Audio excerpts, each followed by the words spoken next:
আসসালামু আলাইকুম। আমি Zaima Akter, national TV 0.1 news চ্যানেলে আপনাকে স্বাগত। শুরুতেই জানাবো আজকের গুরুত্বপূর্ণ আপডেট সংবাদগুলোর শিরোনাম।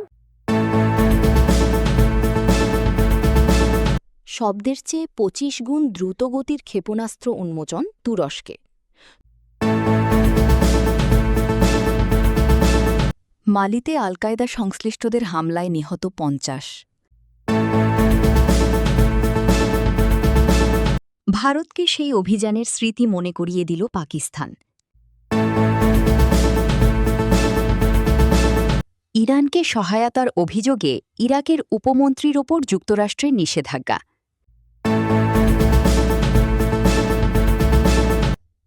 পশ্চিমবঙ্গের নতুন মুখ্যমন্ত্রী হচ্ছেন কে, জানা যাবে আজ।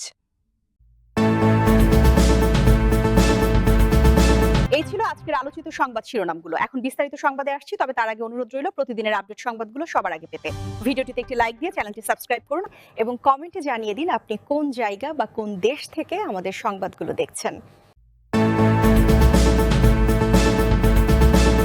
শব্দের চেয়ে ২৫ গুণ দ্রুতগতির ক্ষেপণাস্ত্র উন্মোচন তুরস্কে। তুরস্ক প্রথমবারের মতো তাদের আন্তঃমহাদেশীয় ব্যালিস্টিক ক্ষেপণাস্ত্র আইসিবিএম ইলদিরিম হান প্রদর্শন করেছে। ক্ষেপণাস্ত্রটির গায়ে একদিকে রয়েছে অটোমান সুলতান প্রথম বায়েজিদের মনোগ্রাম, অন্যদিকে খোদাই করা হয়েছে আধুনিক তুরস্কের প্রতিষ্ঠাতা মুস্তাফা কামাল আতাতুর্কের প্রতীক। ইস্তানবুলে ৫ মে শুরু হওয়া আন্তর্জাতিক সাহা এক্সপোর প্রথম দিনেই এই ক্ষেপণাস্ত্রটি প্রদর্শনের জন্য আনা হয়। প্রদর্শনীটি চলবে ৯ মে পর্যন্ত। তুর্কি ভাষায় ইলদিরিম শব্দের অর্থ বজ্র এবং ইলদিরিম হানের অর্থ বজ্রের শাসক। তুরস্কের প্রতিরক্ষামন্ত্রী ইয়াসির গুলের জানিয়েছেন, এটি দেশটির প্রথম তরল জ্বালানি চালিত ক্ষেপণাস্ত্র, যাতে হাইপারসনিক প্রযুক্তির বৈশিষ্ট্য রয়েছে। তার দাবি, এটি তুরস্কের তৈরি সবচেয়ে দীর্ঘ পাল্লার ক্ষেপণাস্ত্র। প্রদর্শনীতে দেওয়া তথ্য অনুযায়ী ইলদিরিম হানের সর্বোচ্চ পাল্লা প্রায় ৬,০০০ কিলোমিটার। এতে ৪টি রকেট ইঞ্জিন রয়েছে এবং এটি শব্দের গতির চেয়ে প্রায় ২৫ গুণ বেশি গতিতে চলতে সক্ষম। ক্ষেপণাস্ত্রটিতে তরল নাইট্রোজেন টেট্রক্সাইড জ্বালানি ব্যবহার করা হবে। সাম্প্রতিক বছরগুলোতে ড্রোন ও দূরপাল্লার ক্ষেপণাস্ত্র প্রযুক্তিতে দ্রুত অগ্রগতির কারণে তুরস্কের প্রতিরক্ষা শিল্প আন্তর্জাতিকভাবে ব্যাপক আলোচনায় এসেছে। গত বছরের জুলাইয়ে ইস্তানবুলে অনুষ্ঠিত প্রতিরক্ষা শিল্প মেলায় তুরস্ক টাইফুন ব্লক ৪ নামে ১০ মিটার দীর্ঘ ও ৭,২০০ কেজি ওজনের একটি ব্যালিস্টিক ক্ষেপণাস্ত্র উন্মোচন করে। এটিকে দেশটির সবচেয়ে দূরপাল্লার ব্যালিস্টিক ক্ষেপণাস্ত্র হিসেবে উল্লেখ করা হয়। ক্ষেপণাস্ত্র নির্মাতা প্রতিষ্ঠান রকেটসানের তথ্যমতে টাইফুন সিরিজের অন্যান্য সংস্করণের ন্যূনতম পাল্লা ২৮০ কিলোমিটার।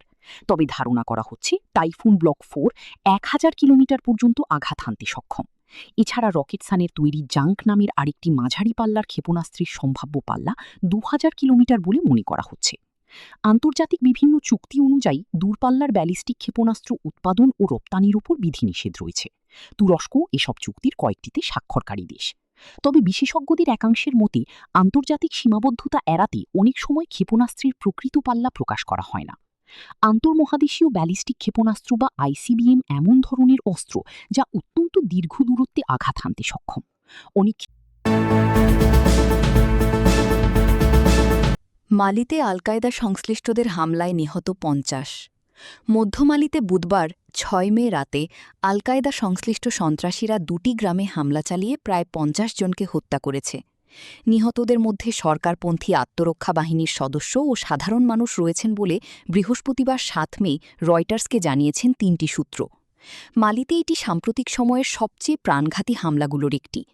গত এপ্রিলের শেষ দিকে আল কায়দা ঘনিষ্ঠ জঙ্গি গোষ্ঠী জামায়াত নুসরাত আল-রি ইসলাম ওয়াল মুসলিমিন জেএনআইএম এবং তুয়ারেক প্রধান বিদ্রোহী সংগঠন আজাওয়াদ লিবারেশন ফ্রন্ট এফএলই একযোগে মালি জুড়ে হামলা শুরু করার পর থেকে বিচ্ছিন্ন সংঘর্ষ চলছিল।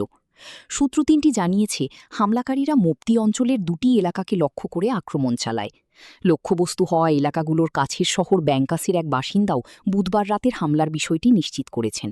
তবে তিনি নিহতের সংখ্যা বা হামলাকারীদের পরিচয় জানাতে পারেননি। তিনি বলেন, অজ্ঞাতনামা সশস্ত্র লোকজন গ্রামে ঢুকে নির্বিচারে গুলি চালায় এবং লুটপাট করে। নিহতদের মধ্যে কতজন সাধারণ নাগরিক ছিলেন তা এখনও স্পষ্ট নয়।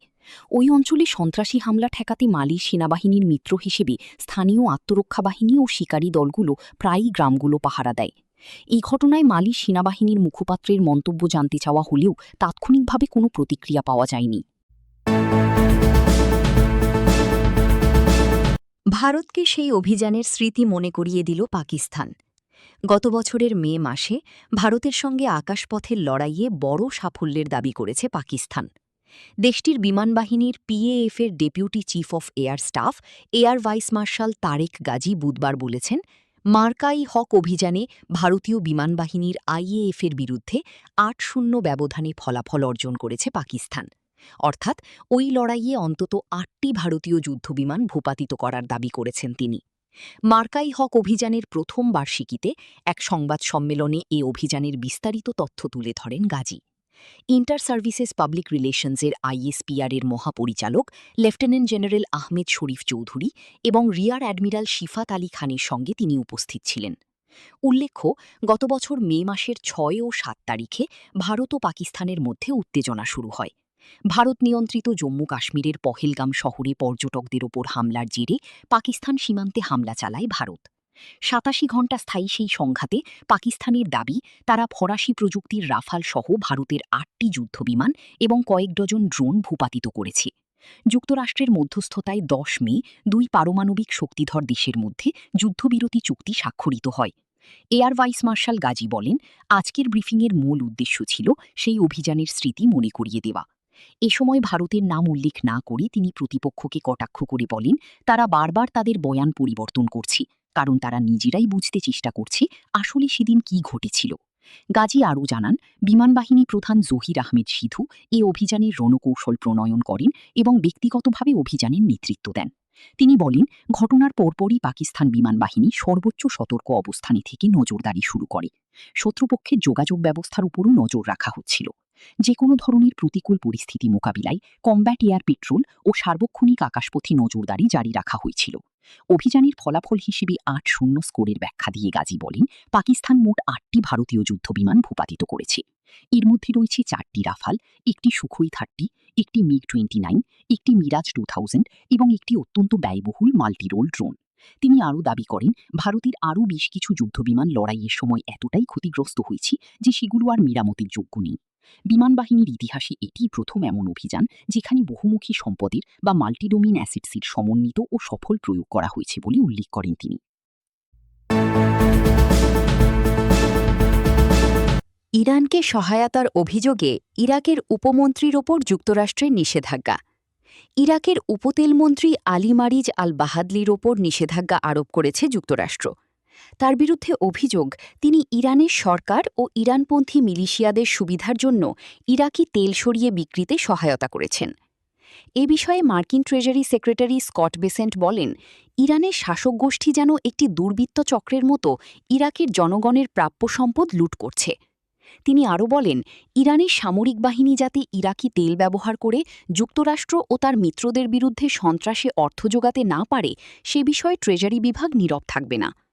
মার্কিন ট্রেজারি বিভাগ এক বিবৃতিতে জানায়, ইরাকে অবস্থানরত যুক্তরাষ্ট্রের সেনা, বেসামরিক নাগরিক, কূটনৈতিক স্থাপনা ও ব্যবসা প্রতিষ্ঠানের ওপর হামলার জন্য এসব গোষ্ঠী এবং ইরান ঘনিষ্ঠ অন্যান্য সশস্ত্র গোষ্ঠী যেমন কাতাইব হিজবুল্লাহকে জবাবদিহির আওতায় আনা হবে। ট্রেজারি বিভাগের অভিযোগ, আলী মারিজ আল বাহাদলি ইরাকি তেলপণ্য ইরানের সরকার ও ইরান সমর্থিত এক মিলিশিয়ার স্বার্থে সরিয়ে নিতে সহায়তা করেছেন। এর অংশ হিসেবে প্রতিদিন কয়েক মিলিয়ন ডলারের ইরাকি তেল ইরানি তেলের সঙ্গে মিশিয়ে আন্তর্জাতিক বাজারে পাঠানোর অনুমোদন দেওয়া হয়েছিল বলেও অভিযোগ করা হয়েছে। একই সঙ্গে যুক্তরাষ্ট্র ইরান সমর্থিত সশস্ত্র গোষ্ঠী কাতাইব সাইদ আল সুহাদা এবং আসাইব আহলুল আল হাকের ৩ জন শীর্ষ নেতার উপরও নিষেধাজ্ঞা দিয়েছে।